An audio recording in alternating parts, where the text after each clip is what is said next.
Welcome to Illumination Podcast with Nick and KISMA. I'm Nick, and today we're continuing the series on how to move from chaos to calm. And we're talking today about what's going on inside.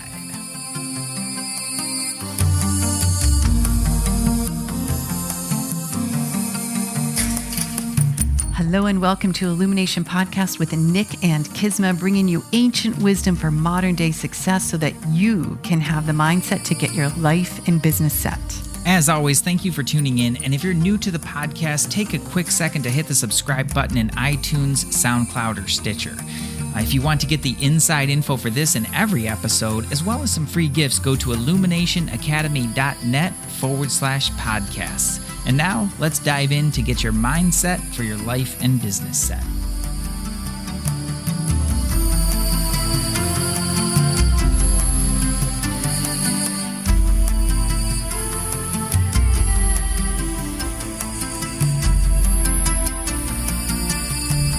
All right, it doesn't register in my brain. What is the name of that fruit that we have out back? Oh, so you're opening the podcast talking about fruits? I can't even get it off my mind. It's so amazing. Subella. White Subella. Yes. So we have these fruit trees outside, everyone, and there's like little tangerines and there's apples and there's exotic, I think it's Zapata Subella. That's right. White Subella, and it's so good, but there's like some squirrel that gets to it at night. So like there'll be one dropped and like, rah, rah.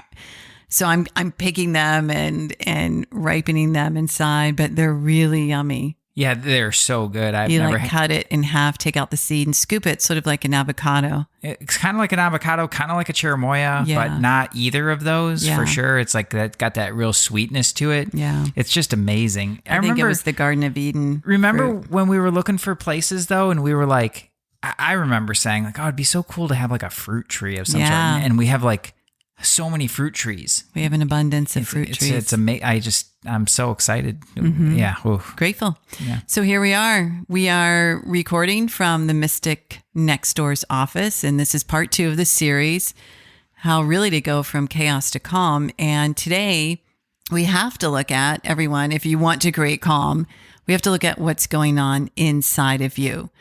So you've probably heard the teaching of the world is a mirror of what's going on inside you. Work on your internal and the external does recreate. This is absolutely true. These are some of the greatest teachings of ancient times. And when we're willing to examine, when we're willing to be present, be like, okay, what the heck is happening inside of me that I can alter, that I can change, that I can amplify or not amplify to change what's going on around me. When you ask that question and when you're willing, you're in control. That's your intellect that we talked about in the last episode, taking charge. Yeah. I like that. I like that we're talking about this because in the last episode, basically how we left it is you get the choice. Mm-hmm. Calm is a decision to make for what you want to experience. And this piece that we're talking about is basically the anatomy of that experience. You know, what are the 3 parts of this that go on inside of us that determine the experience that we have in the world? Right? They break it down. This particular thing is you mentioned from the Vedanta teachings, and they break down the life as basically just a stream of experiences. Yeah. That's all it is. Experience next.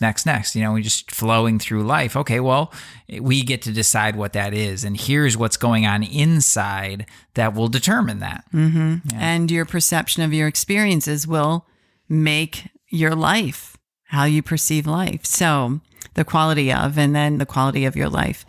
So we're going to talk about what are often referred to as the 3 R's, how you receive something, how you react, and then how you respond. There's so much information around you all the time. You go to the store, you know, and especially now we're recording, I don't even know if we're in shelter in place right now, but I know we don't go out a lot. But when we do, it's like, oh, it's a different vibe. Since we have been staying at home, to go out and be around people, that energy is magnified. It's like there's a lot coming at us. It's not bad. It's just stuff. So when we look at how are we receiving things, how do we receive things from the news? How do we receive something from our partner or a client or our children? It's in what way is it coming in? Yeah, it's coming in. It's coming in through all of your senses, like your senses of perception. It's what you see, it's what you hear, it's the energy that you experience, right? And on all of these different things. When I look at this too, like there is an external piece of this that is important to understand.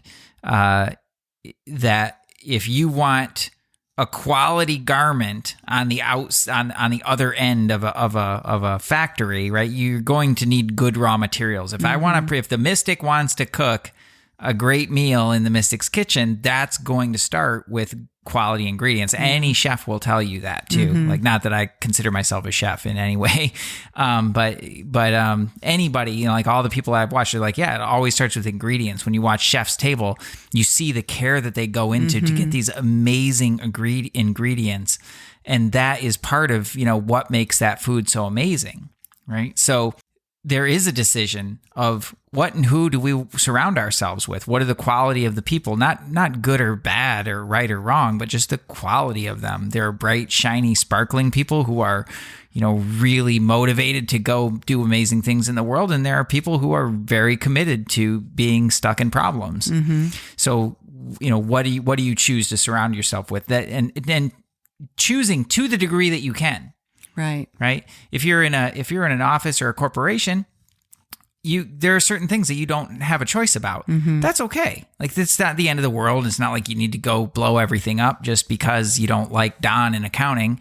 You can take those things and make the best of them too. We'll talk about that in the next steps, but making sure that to the best of your ability that you're choosing the highest for yourself makes a world of difference. It really does, because then what happens after you receive the information, there's an internal reaction.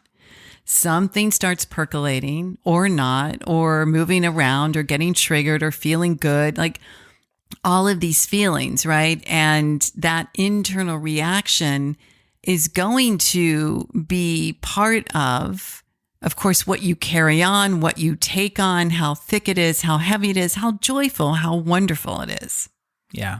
Your emotional state will definitely play a part in that. So if you're really emotional, it doesn't matter what it is. You're still going to be emotional, right? And you're going to react to that in a certain way.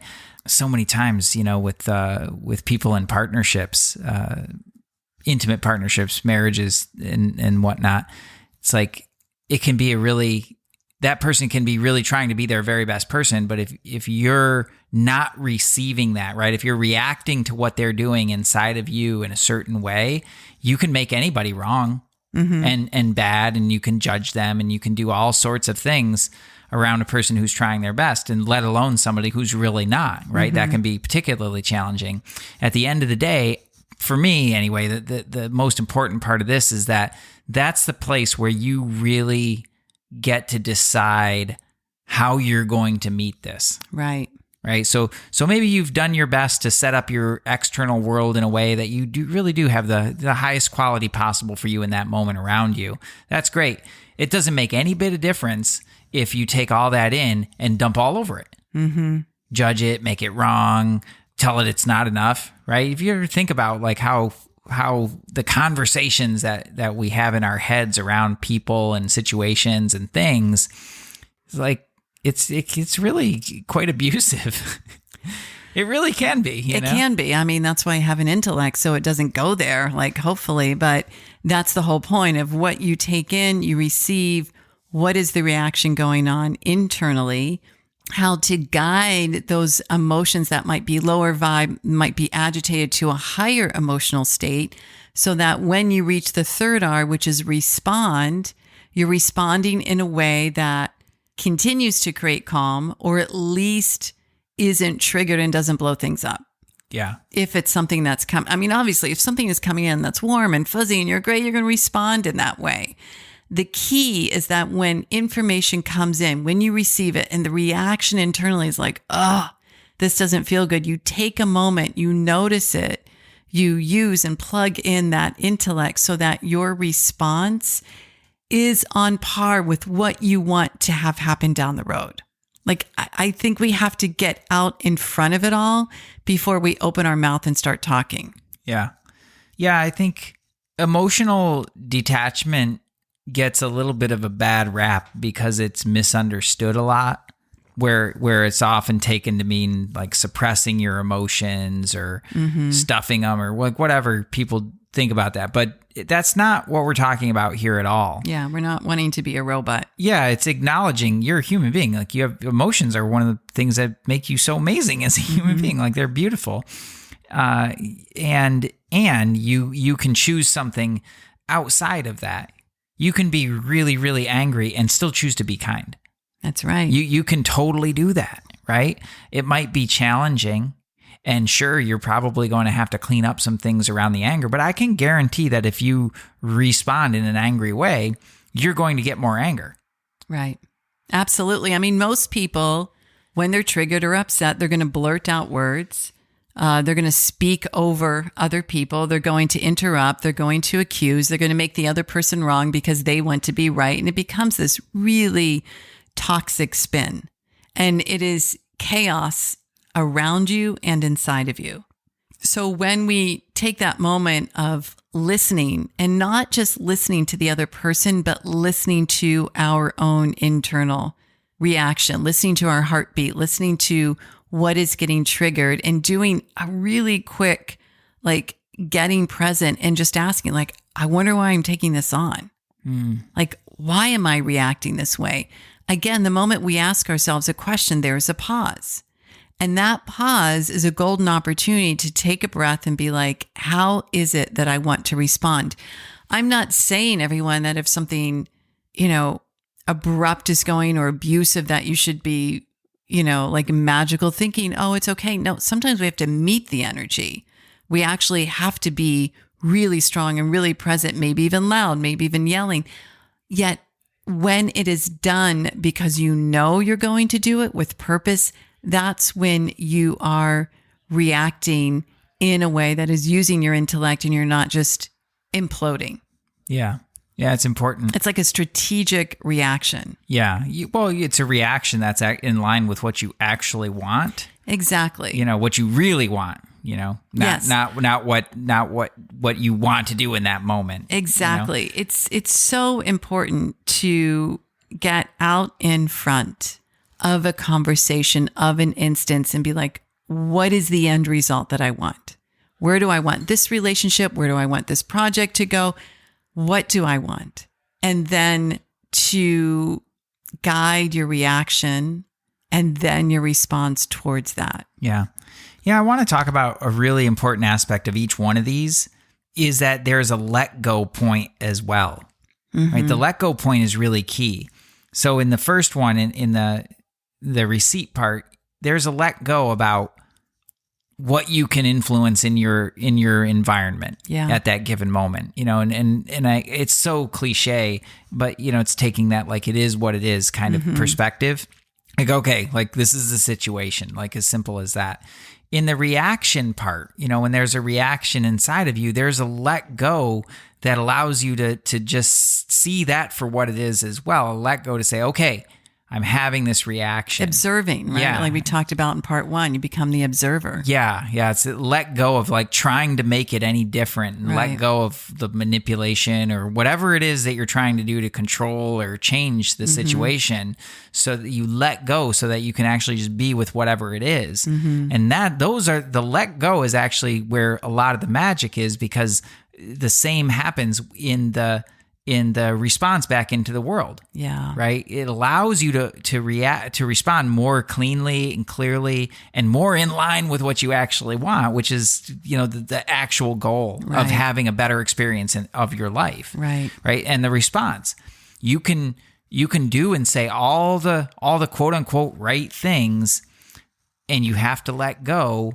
and allow that person or that situation to do what it does, right? They might not react in the way that you want them to.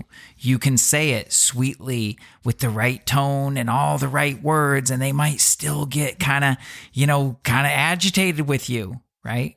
I've had people that have become angry with me, and I drop into a really calm state, and they don't know what to do with that. Yeah, sometimes that's more agitating. It's almost more agitating. They're expecting the chaos. Right. And I refuse to go into that, Yeah. in certain situations. Not all, as you well know, not in all situations. But it's funny that, you can stay with that and just stay with it. And you have to let go and let the world be what it's going to be. And you just choose your actions. Yeah. That let go is really where the magic happens. It is. It's the detachment to it all. Yeah. Big time. So good. So again, back to, to build upon the first episode, you're working on being the observer. Last week, it was about sitting quietly every day for maybe 5 minutes. Notice your breath, notice your body, just really feel the body, notice the thoughts, but don't change anything. It's just like pure observation, and definitely not to judge. This week, I really think it's more about, as you are in life, notice what you're receiving around you. Not obsessive, but just notice, like, are you putting yourself into situations or positions or watching TV where the information you're taking in is like, man, this is stuff coming into my senses. So observe that, and as well observe internal reactions, especially when something gets a little bit toasty, like when you're a little bit flustered. Toasty. I don't know where that came from. Just like notice it. Be like, ask like, why is this upsetting me? And then the key part is to really drop into choosing a response that will lead the way out in front of the current situation, conversation, etc. Yeah, that's it. The simple responses. Hey, hit the, turn the TV off or change the channel. Yeah, or scroll to something different. Stop clicking on weird stuff. Yeah, like the responses can be really, really simple. They can be very simple. Yeah. It's so important. So this from Chaos to Calm is brought to you by my audio series called Calm the Chaos. And you can find that on our show notes, illuminationpodcast.com, or go to kismawake.com/calm-the-chaos. And please reach out if you have any questions, shares, if you have a topic that you would love for us to talk about, email us at hello@illuminationpodcast.com. And please pop into iTunes or your favorite podcast place. Give us a rate, review, and a share. It means so much to us to know that these teachings in our podcast is getting out to the people that appreciate it most. And until next week, much love and namaste. Peace. Hey, thanks for jamming with us today. And if you enjoy Illumination Podcast, please go ahead and share it with someone you love. Give us a rating, review, download our podcast. And remember, you can find us at illuminationacademy.net/podcasts. Talk to you soon. Namaste.